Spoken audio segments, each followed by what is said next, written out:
Hey folks, my name is Kevin and it's time for a little bit more knife nerdery, and today we're taking a look at least two, maybe there's a third. If there is a third knife in here, it's going to be the prototype of one of them, but anyway, at least two knives from asherknives, and that's really, really cool. I've never gotten to check out anything from Asher before. I've been interested in his knives in the past, but especially when I finally saw this one of the two in here anyhow, I thought like, oh wow, I really hope that I can get my hands on that, and luckily, Lefty EDC is arranging this pass around for it. So I also just got his knife. This is one of the two he's sending my way, but this is the fully blacked out version of the Stout. I just got his in hand, so let's use this to open it up. So yeah, huge thank you to Kevin for organizing all this. And this was technically sent to me by Brandon Thrasher, who is actually pretty local to me. He lives just a few hours south of here in Oregon though. So thank you to Brandon for sending this my way. He put a lot of nice tape on here. Okay. Okay, so Kev said he didn't know if the prototype was going to be in here too. I'm assuming it's not. Is there any way to tell these apart? Nope. Okay, so what are we starting off with? Okay, this one, let's get this done first. This is the one that I honestly didn't even know was coming my way until Brandon said that that was in there as well. This is a brand new knife from Asher called the Douglas. And this is a, whoo, that is really good action. Wait a minute. This is a clip point knife. And the thing is right off the bat, I'm gonna get out of the way. I'm not a clip point knife person. I don't own any clip point knives. It's a blade style that just does not appeal to me, but it appeals to a ton of people. So I'm gonna try and keep in mind that other people will want that and think about just how this knife works. And oh my gosh, that action is fantastic. Okay, this is, okay, so I learned that the OEM on both of the knives we're looking at today is by Kunwu. And that's another reason why this is really interesting to me, because I've never gotten to check anything from them out either. And I was talking to Kev about this, and he said that the earlier knives from Asher were, he didn't talk about who the OEM was because it was just no-name OEM. And on at least some level, Kunwu is only just over that point into a name that people would actually recognize. So if you're at home saying like Kunwu, like Kunhu, I don't understand what you're talking about, that's fair. But Kunwu is actually, I mean, their knives are getting some really positive feedback from folks. I haven't gotten to check anything out, like I said, but they're getting a lot of positive feedback from some. So if you haven't heard of Kunwu knives, I definitely think you should go take a look, because I think you're going to be hearing a lot more about them. And based on this, just initial experience, yeah, that worked really, really well. Wow, yeah, if this is the kind of work that Kunwu can do as an OEM, we're definitely going to be hearing more about them. Okay, so this is Micarta. I believe on his Instagram, he called this gray. I would definitely call this green. It's not the traditional green that you see like OD green. So what do I have? This is OD green. I just got this in. This is the God of Mischief prototype from Renegade Provisions Co. And this is traditional OD green. So this looks much more like it's like a gray, almost bluish in a sense, like a gray green.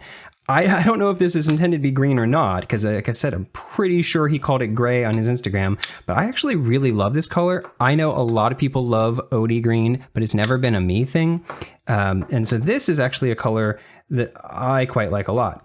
What else do we got going on in here? This is a steel inset liner lock. I love to see that. I love whenever you have nested liners like that. The liners themselves are, oh yeah, very skeletonized. Let's get some light reflected up in there so you can see. Oh yeah, see those big pockets? No wonder this thing feels so nice and lightweight. I'm not typically one for measuring stuff. I've been saying that more and more these days, which means I guess I'm measuring more and more these days. But this is something that I don't think is even up on the website. So yeah, just over 3 ounces. And I think it's a 3-inch blade. Oof, am I really gonna measure again? What is that? Yeah, 3 1/4 inches. So that's under the ounce and inch mark. Wow. Okay, so we've got this little swedge right here. That's, I think, going to be mostly stylistic, but it will mean that it also thins this blade out, because you can see that this wedge is dropping below the grind line. There's the grind line right there. So anything below that is going to be thinning this blade out as we come down to the tip. And so that is oh, that's a very precise tip. Look at that. Yeah, that's slicey. This feels thin back here. Right off the bat, this is, something I would say I would want to see different in the future. This is the what do you call this? Plunge grind. The plunge grind thing takes it from the full thickness of the blade stock to the thinnest behind the edge. You can see that it's sloping down and it's ending right basically end right here. It's like maybe right before the end. So you'd get like maybe a sharpening or two out of this before you'd start seeing some kind of smile. But it's cool that there even is a sharpening toil at all. One of the things I like about this, so a lot of drop point and clip point knives will end up having a higher up tip. Even though it cuts down, it usually will be up higher than this. And so I think it's nice that this is actually pretty low down still. Like, I don't think if you tilt, you don't have to tilt very far to get to the end. And so this is dropping below, look at that. That's dropping below the pivot point. And so this is actually going to still be pretty darn useful for doing kind of utility cuts. And how does it feel in my hand when I do that? Actually, I haven't felt it in my hand, period, really.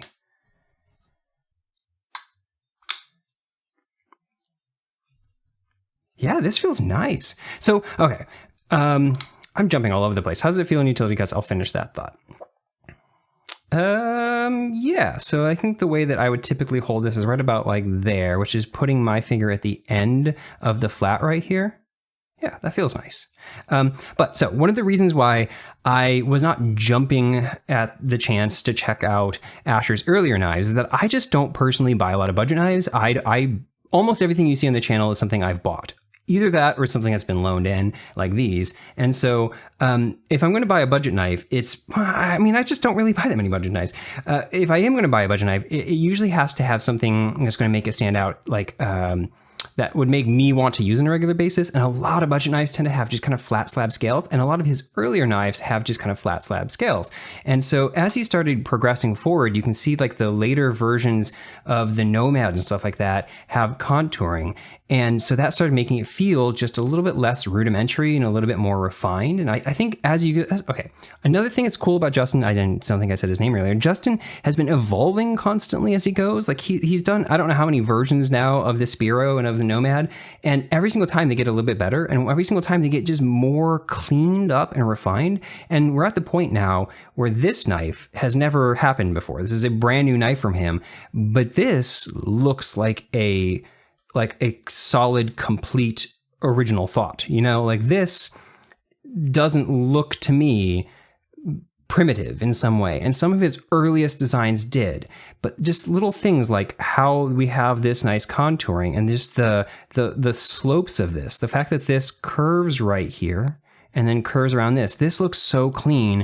This looks well thought out and like someone has now an experienced designer, not just a relatively early designer. And that contouring really does feel nice in hand. Something I haven't done yet. So I flicked it like this with the middle finger on that. And this worked fantastically. Like, wow, the detent on this is dialed really, really nicely. What I haven't tried flicking it is with this fuller. Can I do that? Oh, absolutely. How strong is it down here? That's what I was feeling for. So anytime that you're going to be flicking lower down on the knife, your lever arm distance is so much higher that like if this feels like a solid detent, down here is going to feel a lot weaker. And so you have to flick in like, that kind of motion where I'm saying you're flicking in a way that does follow through. Actually, wow, I just barely pulled that out and it still worked fine. So the reason why this is working as well as it is because this is a crisp edge right here. And so even if I'm just kind of putting the meat of my finger on this, I can catch onto that and flick that out. Wow, yeah, even just like that came in, that went all the way forward. Wow, I am really legitimately impressed with this detent. And let's see how this closing is. Oh, wow, so like very little forced close. I was trying to do the thing where I'm just like kind of just jiggling the knife to see how much it falls down of its own weight. This is a very thin blade stock, and so I wasn't expecting this to have much gravity pulling it home kind of feel. But this, if you attempt to close it at all, wow, yeah. Honestly, I'm really impressed with this so far. I think, oh yeah, so it's S35EN. That's another thing, is his earlier knives were done in D2, kind of across the board, and so he's moved up into better steels. And I'm still not, I'm not going to buy one of these knives because I just am not a clip point person. But honestly, if this weren't a clip point, this would be a pretty darn compelling knife to me, because the combination of middle finger flicking that fuller, middle finger flicking that detent, and thumb flicking that, that thumb stud, and thumb flicking that thumb stud, this is really fun to operate and feels really nice in my hand, and the balance is right there. That's good. You want it right up near the front right here. It's maybe, yeah, actually that is right about where my pointer finger goes. What would I say else about this? The clip feels boring to me, but not bad. He's doing a really nice job here. Like, this is the kind of thing where you've got the countersunk screws and recessed clips, so that's fantastic to see. I think just the look of the clip is what's boring to me. It looks similar to clips you find in budget knives. I think this is distinct. Like, they don't only have this long, thin slot like that, so that makes it stand out some. But generally speaking, I'd say the clip is stylistically one of the least interesting parts about this knife. And but it has really good retention. It's pretty springy. Got a backspacer with some cool jimping on it. I think this jimping is going to be mostly aesthetic. I don't think that it's...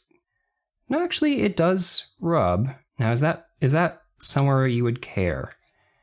No, I'm going to say that the positioning of this means this is probably mostly for show. If you're holding it in reverse like that, I suppose, but you're probably going to have your thumb up there. Yeah, I think this is mostly going to be for show, but it's cool to see a full backspacer on a budget knife, period. I keep calling this a budget knife. I just assume it's a budget knife. I don't actually know, but that's one of the things, is that Asher has always pushed the value proposition incredibly hard. And so his knives are typically been like under $100. When you get up into the full tie Framelocks, they're still at just about $100, maybe a little bit over, but like they're really quite affordable. And so I don't know what this is going to be, but the work on this is really nice. So if this is under $100, I think the value proposition is really, really good there. We got our little barrel spacer there, and it's not just a straight peg. So for comparison, with something that you might look at is something like this. This is the Artisan Cutlery Cerberus Knives collaboration. This is the Mini Arion. Yeah, I think that's what that's called. And like, they've got just a straight across barrel spacer, and so this kind here that has the little bit indentation just looks a little bit nicer. This one has a G10 backspacer, and this one has, I'm gonna say that's steel. I think I said tie earlier, but I'm gonna say that's probably steel. Could be wrong about that. Does it say anywhere in the details I'm looking at? No, it is a backspacer. It is a tie backspacer. Look at that. That's a tie backspacer. Okay. Yeah, so I think compared to something like this, the action on that feels so much better. This has always clicked into place. I love the flick on this. Like, one of the reasons why I got this is because of how good that flick is, but the actual sensation as it locks up is just, it's just not quite as good. This is really thwacking into place in a way that's really, really satisfying. Wow, I am legitimately really impressed by this. Another thing that I'm impressed by, that's a good comparison. See, these both have, micarta with tie liners, and they both have contouring on this dimension. The contouring is a lot more significant here, but if you look at the way that these corners are ending, like, this is a a relatively 90-degree angle. It's not a full. You can see that there's a very slight amount of chamfering going on here. That's just slight, but it's still kind of sharp. And this is actually really pretty nicely done. Like, this is not a sharp edge at all. The finishing on this is, yeah, I'm really impressed. I wasn't expecting to spend this much time on this knife because I just didn't think I would care at all, but I'm impressed. This is really cool. Okay, we spent a while on that. Let's take a look at the one that I was actually really excited about in the first place because, yeah, okay, so this, oh yeah. Oh, this is a very mean knife. Look at this. Okay, so this is the Thai Spiro with hole. I don't know what he's calling this. I think he's just calling it the Asher Spiro Thai. But this is, the detent on that, it's medium. How's this work on his flick?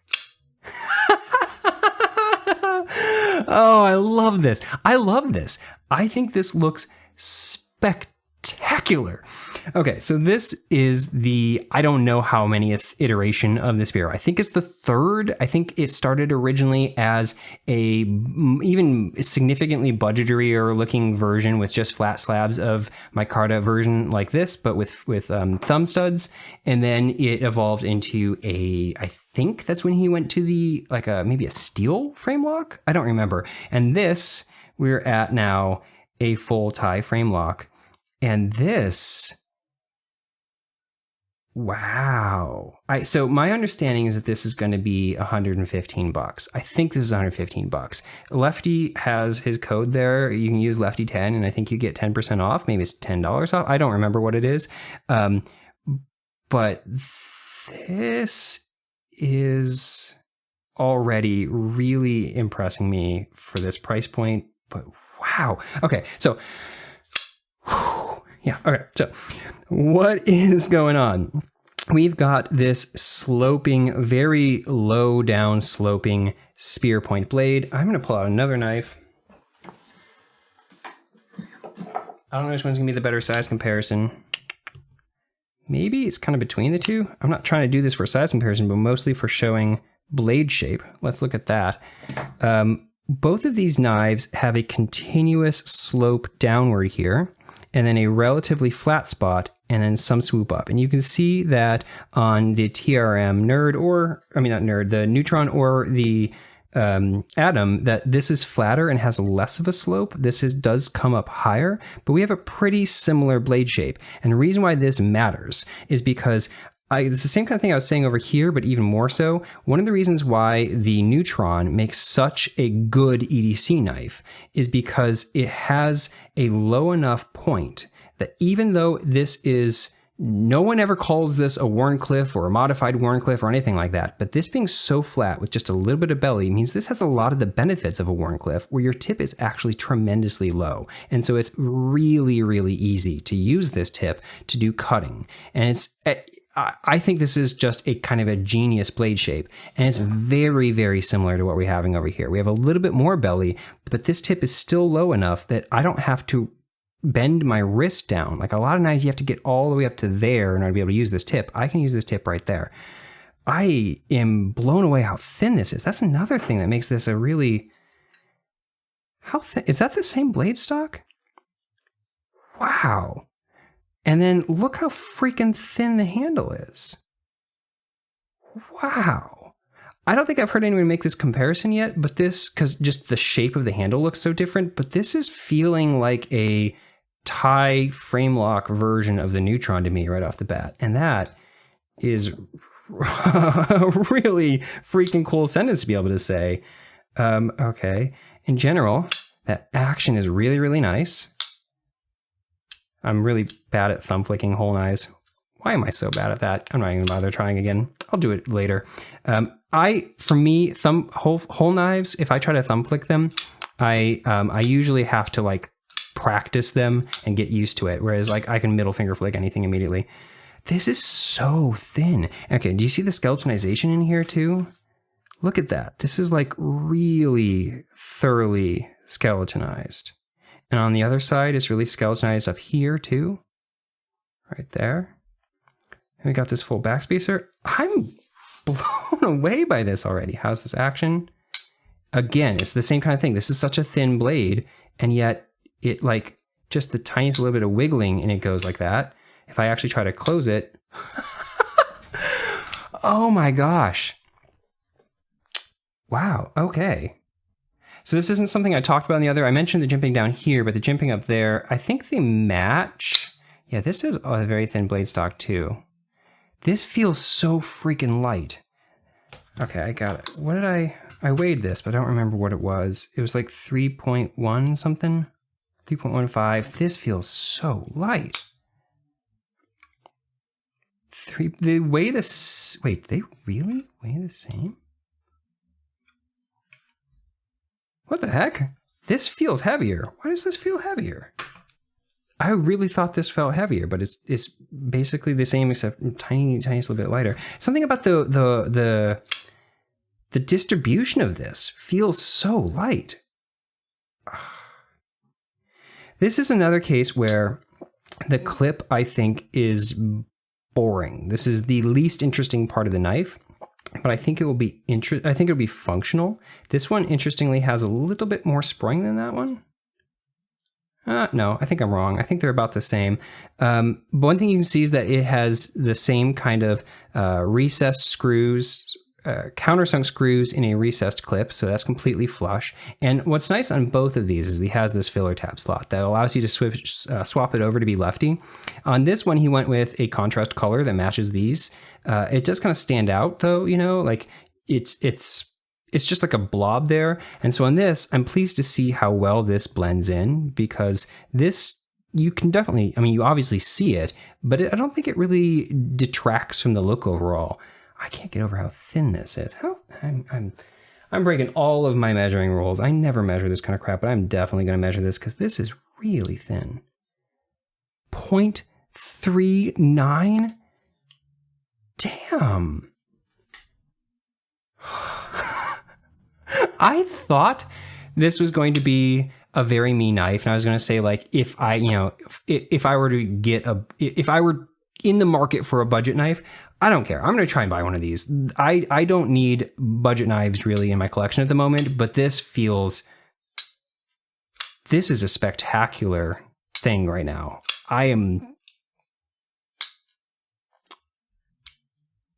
Wow, I really need to learn how to thumb flick knives. So one of the reasons why I'm having a slight difficulty doing this is because I'm bad at it, but also this is a relatively soft hole right here. There's not a lot of bite to this that it would be catching onto my thumb there.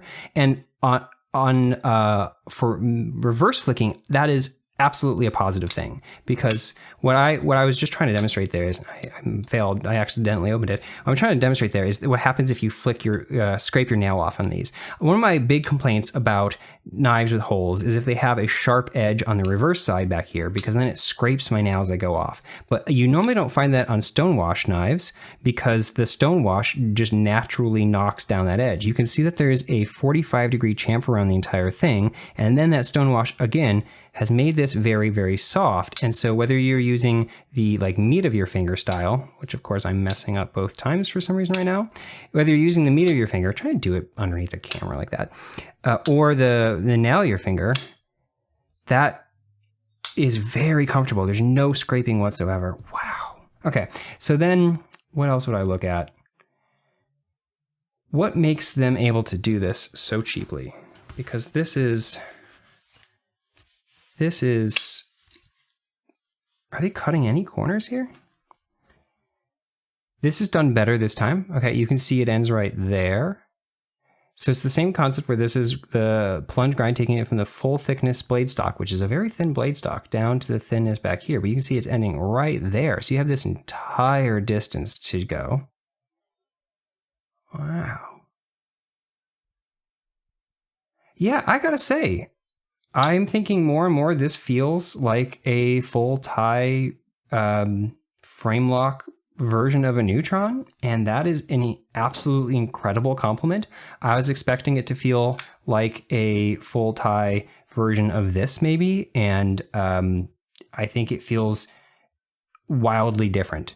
The fact that this is so thin and so well milled out is honestly kind of giving me like, I'm hesitant to say this because it's honestly kind of giving me Rosie feels.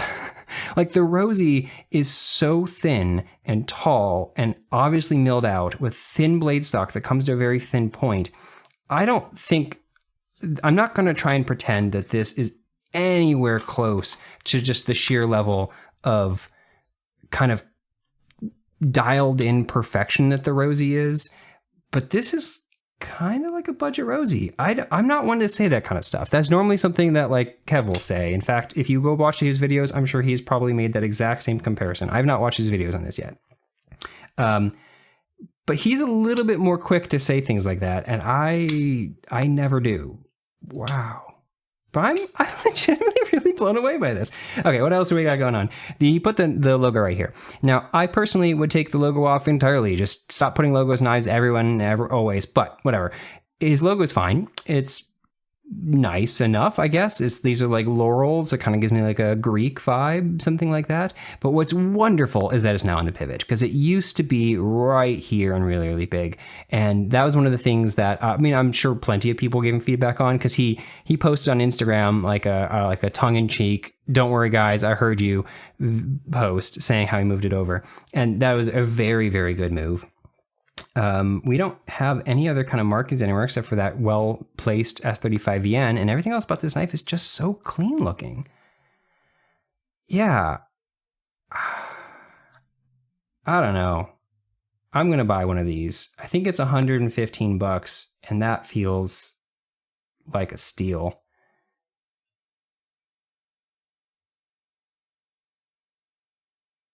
Yeah.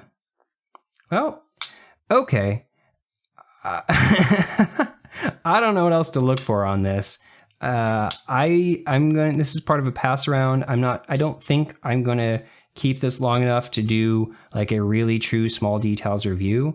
And anything that I would nitpick on this, like, so for example, if you're looking right here at this edge, you can see that there's like a line that's running along it. This is left over from the machining. And little things like that is something you wouldn't find on a Riot knife. But I don't care about that. And I absolutely don't care about that if I'm paying anywhere close to $100. And I think, like I said, I think it's 115. But that, I could care less about that. This is so well done for that price point. The overall, this is just so well done in general. I don't even need to say for that price point. Okay, there are other things I should look at. This is going to annoy some people. It doesn't annoy me. You can see I've been doing it this whole time, and that's why I didn't even think about it at first. But the moment I looked down and saw how tight this is and how small this little scallop is, this is going to annoy some people. I have medium-sized hands, and so for me, when I try and shove my finger in here, I normally don't have any trouble getting fingers into these little, into smaller crevices on knives. But some people are going to have difficulty with how narrow this is. I think he probably should extend this scallop to be at least 50% longer. And then you should probably make it a little bit deeper of a scallop, especially on that side. And maybe, is that recessed at all? I would say maybe pull this side up ever so slightly so that you have a little bit more of an ability to push from the side. I didn't even notice it at first because I'm not having any trouble getting in there and opening this up. But I think some people will. Where is the detent items? That's something I didn't check on either of these. So this looks like a pretty normal detent engagement. I'd say it's on the low end. This to me looks like maybe 15 degrees. And that's pretty cool to see. That could be even better. I'll check that off camera and put that on put it as an overlay. But what we're talking about there is how far do you have to close the knife until you hit that detent ball, because that's how far you have to push past that in order to be up onto the blade, and that's not bad at all. It's not it's not like pushing limits, but I think also if you see what's happening right here is this little tiny spot here that's going to fall down, and so if this does fall, that's what's going to land on your finger. And so if you do like a fall to your nail, it's got that little nub. I'm happy to see that, because if they had cut that out entirely, this entire thing would fall much further and you'd be having that corner potentially fall. And so this falling to your finger is a pretty comfortable way of doing that and a safe way of doing it. Some people get really uncomfortable if knives are falling to their thumb and it's back here. I think if they had pulled this away entirely the way that I tend to unlock knives, some people unlock knives with their thumb up like this. I tend to unlock knives like this with and so my finger is much more vertical. And so if this hadn't been there, I probably would have had it fall to my thumb with this spot right here. That's also not the edge. So that probably would have been fine. But with that little nub there, it's certainly not gonna cut you when you fall. I can't get over how slim and light this is. This is so good. We got a standard detent. A standard stop pin construction that looks like a standard 3mm stop pin. Yeah, there's nothing weird going on with how this is being made. There is an over travel stop and steel lock bar insert. Yeah, I don't know. This is an absolute winner. I think that this is going to be a really, really big hit. I think it deserves to be a really big hit. I am going to buy one. I very rarely buy budget knives, and I am absolutely going to be buying one of these, because this is pretty incredible. Okay, I think I'm going to leave it there. Yeah, thanks for watching, and Justin, I think that's your name, right? Justin, I've never actually talked with you. I sent you a message one time, and I think it is being lost forever in your message requests. But if you ever see this, Justin, I'm legitimately very impressed. You've come a long way. I think you're making fantastic knives these days, and I think this is going to be a really, really big hit for you. Okay, everyone, thanks for watching, and I'll catch you guys next time.